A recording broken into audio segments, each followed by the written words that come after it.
Okay, you know this screen. We've all stared at it, that blank box, the little blinking cursor. It feels like this space of pure potential, a tool that's just waiting for our intention. But what if that intention isn't totally ours? What if we're actually falling into a brand new kind of infinite scroll, one that sneakily feels a lot like being productive? So this is what some people are starting to call the new doom scrolling, but it's powered by AI. And the name for this behavior? Doomprompting. It's basically what happens when you start out with a really focused, intentional goal for using AI, but then it kind of drifts into this passive, endless back and forth with a machine that, never gets tired of talking. It feels super productive, but here's the kicker. It might be just as mindless as endlessly flicking through your social media feed. So here's the key difference, and it's simple, but it's really powerful. Doom scrolling, right? That trained us all to be passive consumers of content. You just watch, you read, you react, on and on. Doom prompting, though, well, that's training us to be passive creators. See the difference?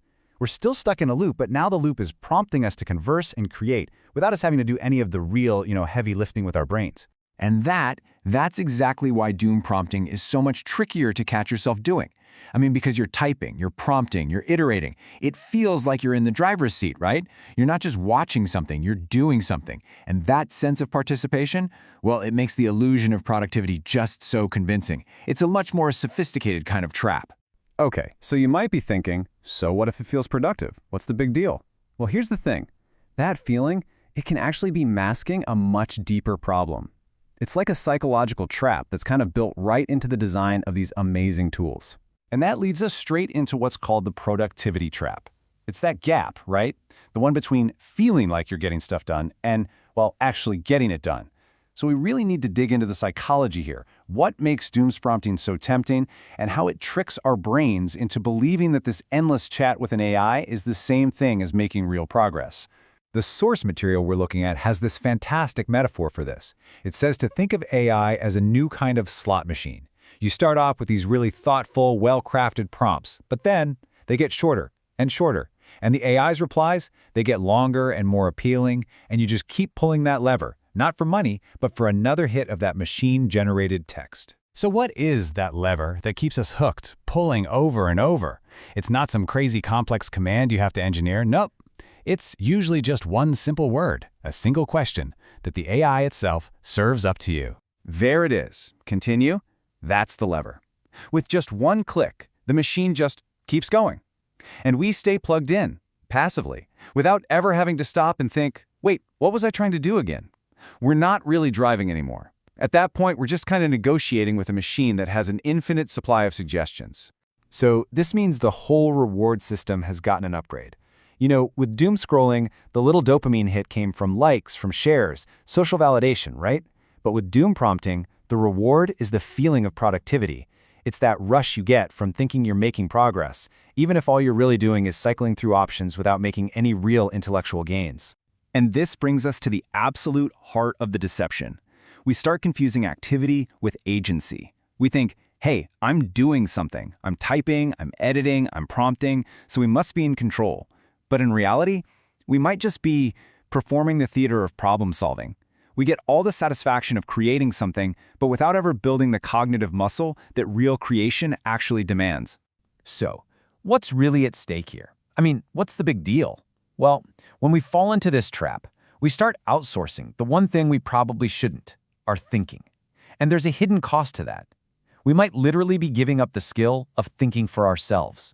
Think about the creative process like this. AI is amazing at the very beginning and the very end. Upstream, it's a fantastic brainstorming partner, throwing ideas around. Downstream, it's a brilliant editor for pressure testing something you've already written. But that crucial part, what the source calls the messy middle, that's where your real argument lives, where you synthesize ideas. And that part, the AI just can't do that for you. And here's the real trade-off, and it's a critical one. When we invented the hammer, we didn't get dumber, we just saved our hands. But this is different. Here, we're sharpening a tool at the direct expense of our own minds.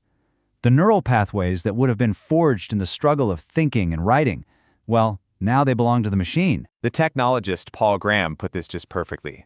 He said, a world divided into rights and write-nots will be a world of thinks and think-nots. And he's reminding us that writing isn't just about getting ideas out. It's the very process we use to form those ideas. A world where half of us outsource our writing isn't just a world with fewer good writers. It's a world with fewer good thinkers. Period. Okay. Wow. That all sounds pretty grim, right? But it's not a lost cause. This isn't about just abandoning these incredible tools. Not at all. It's about finding a way to have a smarter collaboration, a better partnership. So the real question is, how do we use AI to make us smarter, not just faster? So let's be super clear about this. This is not some anti-AI rant. The future isn't about avoiding these tools, it's about figuring out totally new ways to think and create with them. The goal here is to use AI to amplify our own creativity, not to replace it. And this really gets to the core mindset shift we all need to make. We have to stop looking at AI as just a completion engine that finishes our sentences for us. Instead, we need to seek out tools and develop habits that turn it into a true cognitive sparring partner, something that challenges us, pushes back on our ideas, and ultimately makes us think harder. So how do we do that? Well, the source offers 5 key ideals we should all strive for. First, demand AI that makes you do the work, not that does the work for you. Second, seek out friction as a feature, places where the tool slows you down and makes you think. Third, value deliberation over just raw efficiency. Fourth, avoid these sycophantic systems that just tell you you're great and agree with everything. And finally, and maybe this is the best defense of all, find some smart human partners to challenge your thinking. When you boil it all down, it comes to a fundamental choice. And honestly, it's a choice we seem to face with every single new piece of technology that promises to make our lives a little bit easier. And that's the final question, isn't it? Convenience or cognition? Do we take the frictionless, easy path, or do we embrace the good struggle, the one that actually builds our own capacity to think, to create, and to grow? This time, the choice is ours, but we have to be aware of the trade-offs before we make it.